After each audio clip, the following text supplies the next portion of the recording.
Hello everyone, I'm Tamil Harshit. I've secured an All India Rank of 24 in the NEET 2023 examination.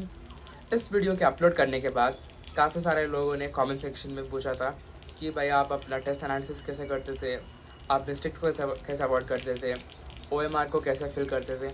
So in this video I'll be sharing with you my test analysis strategy. Test देने के बाद you can chill, do what you like, ज़्यादा stress ना लें. Half an hour 1 our के बाद आप अपना टेस्ट एनालिसिस स्टार्ट कर सकते हैं. मार्क्स पे ज़्यादा फोकस ना देकर अपने मिस्टेक्स पे, किस टॉपिक में ज़्यादा मिस्टेक्स हो रहे हैं, किस सब्जेक्ट्स पे मैक्सिमम मार्क्स घट रहे हैं. So if you do this way it will definitely be helpful.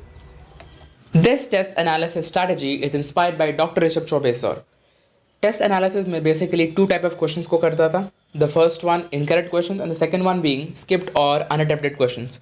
Incorrect question में पहला category that is silly mistakes. Silly mistakes में OMR बबलिंग मिस्टेक्स आते हैं. लाइक ये वाले क्वेश्चंस बहुत दुखते थे. मतलब क्वेश्चन पेपर में ऑप्शन 2 मार्क क्या होता है हमने, और answer see that is OMR script में ऑप्शन 3 मार्क करता है. तो बाद में दुख होता है कि हमें पता भी था, कैलकुलेशन भी किया था, हमें सही आंसर भी पता था, फिर भी लास्ट मोमेंट में हमने गलत आंसर मार्क किया है. तो इस क्वेश्चन को रेक्टिफाई करने के लिए मैं क्या करता था कि next test onwards question number on question paper as well on OMR sheet दोनों को मैच करने के बाद ही बबलिंग करता. तो किसी ने कमेंट सेक्शन में पूछा था कि आप अपना OMR कैसे फिल करते हैं, ये बताइए. तो एक्चुअली मैं OMR हर क्वेश्चन के बाद एक डॉट लगाता था. मान लो 6 का ऑप्शन 4 है तो नीचे सर्कल के एकदम बॉर्डर पे एक डॉट लगाता था लाइक दिस. एंड फिर उसके बाद सारे क्वेश्चंस बबल कर मतलब डॉट लगाने के बाद सारे क्वेश्चंस को बबल करता था. मतलब ये बहुत रिस्की है, पहले ही बता रहा हूँ. हाँ, आप इसे आप फॉलो करना चाहते हो तो 1-2 टेस्ट में अप्लाई करिए, फिर उसके बाद ही आप इसे फॉलो कर सकते हैं. लाइक बेसिकली मुझे ये बहुत हेल्पफुल लगा. बिकॉज मान लो मुझे बाद में पता चला कि 20 का क्वेश्चन ऑप्शन 3 नहीं है, ऑप्शन 1 है, तो मैं इमीडिएटली इसे वन डॉट लगा के बबल कर सकता हूँ. एंड सेकेंड, जब मुझे लास्ट में टाइम नहीं मिल रहा सारे क्वेश्चंस को बबल करना है, तो डॉट लगाने के बाद और लगभग विद इन 15 मिनट्स बबल हो जाते थे. एंड इस कैटेगरी में, सिली मिस्टेक्स कैटेगरी में, मैं ये वाले क्वेश्चंस लाइक नॉट नहीं पढ़ा या फिर कैलकुलेशन मिस्टेक हो गया, ये वाले क्वेश्चंस को सिली मिस्टेक्स कंसिडर नहीं करता था, मैंने ब्लंडर मारता था. एंड ट्रस्ट मी, जब से मैंने ये क्वेश्चंस को सिली मिस्टेक्स ना मानकर ब्लंडर माना था, तब से ये वाले मिस्टेक्स कम होने लगे थे. Second category of incorrect questions that is language error और कैलकुलेशन एरर क्वेश्चंस. इस कैटेगरी में आप ऐसे क्वेश्चंस को इंक्लूड कर सकते हैं लाइक आपने उस क्वेश्चन में नॉट नहीं पढ़ा, या फिर इनकरेक्ट की जगह आपने करेक्ट मार्क कर दिया, कैलकुलेशन एरर हो गया. लाइक फ्लूइड्स में सोप बबल की जगह आपने वाटर ड्रॉप मान के सॉल्व कर दिया, या फिर क्वेश्चन में एंगल फ्रॉम हॉरिजॉन्टल दिया है, आपने एंगल फ्रॉम वर्टिकल लेके क्वेश्चन को सॉल्व कर दिया. इसमें आप असर्शन रीज़न क्वेश्चंस को भी इंक्लूड कर सकते हैं. एक्चुअली मेरे एग्जाम में असर्शन रीज़न क्वेश्चंस और स्टेटमेंट वाले क्वेश्चंस के ऑप्शंस जंबल करके दिए हुए थे. लाइक एक्चुअली स्टैंडर्ड क्या होता है कि पर रियल एग्जाम में ऐसा नहीं दिया हुआ था. तो लाइक फॉर एग्जांपल इस क्वेश्चन में मुझे पता था कि इसका आंसर तो A and R are true and correct explanation, पर मैंने ऑप्शन 1 सेलेक्ट कर दिया था. फिर बाद में पता चला कि इसका आंसर तो 4 आना चाहिए. ऐसे ही 3 और क्वेश्चंस मेरे नीट एग्जाम में गलत होने वाले थे, पर लास्ट में सही कर दिया. The third category of incorrect questions that is conceptual error questions. इस कैटेगरी में आप ऐसे क्वेश्चंस को डाल सकते हो जो आपके सच में गलत हुए थे. मतलब आपने रॉन्ग फॉर्मूला अप्लाई कर दिया, या फिर आपके कॉन्सेप्ट उतने स्ट्रांग नहीं थे, आपको डेटा एग्जैक्टली याद नहीं था. तो इस क्वेश्चंस को के लिए आप ऐसे कर सकते हो कि आप एक बार नोट्स रिवाइज करके, NCERT रीड करके उस टॉपिक पर कुछ सवाल प्रैक्टिस कर सकते हैं.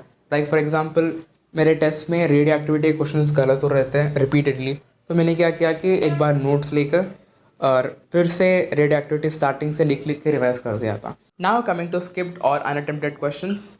इसमें भी आप 3 कैटेगरीज में डिवाइड कर सकते हो. फर्स्ट में आप ऐसे क्वेश्चंस को इंक्लूड कर सकते हो जो आपने देखा तक नहीं, आपको टाइम ही नहीं मिला देखने के लिए.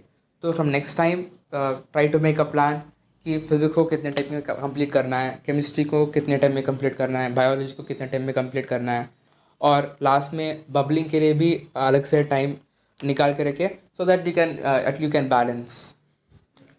The second category conceptual error questions, जिसमें आपको कुछ आइडिया नहीं है कि आपको कैसे अटेम्प्ट करना है, तो इसके लिए आप तो जो मैंने पहले बताया था सेम स्ट्रैटेजी फॉलो कर सकते हैं। And the third category that is language problem. मतलब ऐसे क्वेश्चन भी होते हैं एग्ज़ाम में जिसमें हमें सारे कॉन्सेप्ट्स पता है पर फिर भी लैंग्वेज की वजह से हमें वो क्वेश्चन समझ नहीं आया। तो इसके लिए आपको क्वेश्चन प्रैक्टिस बढ़ाना पड़ेगा। मैं आपको ये बताना चाहता हूँ कि क्वेश्चंस को स्किप करना, क्वेश्चंस को छोड़ना भी इम्पॉर्टेंट है। अगर आपको आइडिया नहीं है, 2-3 ऑप्शंस में कंफ्यूजन है, तो उस क्वेश्चन को छोड़ना बेटर है। However you can take a calculated risk अगर 2 ऑप्शंस में 60-40, 70-30 का प्रॉबिलिटी है तो। नीट 2023 में इस क्वेश्चन में डाउट था मुझे, ऑप्शन 1 एंड ऑप्शन 3 में, तो मैंने छोड़ दिया था, इसलिए 7-11 आए थे, वरना 7-10 आ जाते। मैं ऐसे क्वेश्चन को भी एनालाइज करता था जो तुक्के की वजह से सही हुए हैं, और जो क्वेश्चन सेक्शन बी में एज एन ऑप्शन छोड़ दिए थे उसको भी एनालाइज करता था, बिकॉज नीट में सेक्शन बी वाले टॉपिक के क्वेश्चन सेक्शन ए में भी आ सकता है। टेस्ट एनालिसिस का समय आप एक मिस्टेक नोटबुक मेंटेन कर सकते हो जिसमें आपके इनकरेक्ट क्वेश्चंस और उसके कॉन्सेप्ट लिख सकते हो, और आप उसे रेगुलरली रिवाइज कर सकते हो, जिससे जब आप नेक्स्ट टेस्ट दोगे तो आपको ब्रेन कॉन्शियसली रिमाइंड करता रहेगा कि आपको ये मिस्टेक नहीं करना है। Now it's time for your queries. This question is in reference to my test video. The question is whether it is needed to give test offline before 4 to 5 months from NEET, or as is stated in the video, by following those rules and environment, can we stick to online test only? Yes, you can definitely stick to online test. The entire environment is almost similar. Like आप OMR पे test भी दे रहे हो, आपका एक table भी है, chair भी है, so you can आप अलग रूम पे दे रहे हो, that is definitely fine. But it's lacking in very few points, like कोई इन्विजिलेटर नहीं होगा, कोई आपका जैसा कोई और नहीं होगा जो टेस्ट दे रहा होगा। So just for that this offline experience मेरा लास्ट मंथ में ऑफलाइन टेस्ट दिया था। द सेकेंड क्वेश्चन कि how to cut YouTube distraction. Since YouTube is an inbuilt application, I believe we can not uninstall और block it. तो मैं ये करता था कि इन सेटिंग्स एक ऑप्शन होता है कि you can set a reminder for after every 10-20 minutes, कुछ इस प्रकार, या फिर आप वॉच हिस्ट्री में जाके एक दिन में आप कितने वीडियोस, कितने शॉर्ट्स देख रहे हो, मे बी यू रियलाइज कितने वीडियोस आप देख रहे हो, and then start studying. So that's it for today's video. अगर आपको ये सजेशंस अच्छा लगा तो try to implement them and share your experiences in the comment section below. Thank you for watching to the end. Don't forget to like, share and subscribe. Thank you, bye.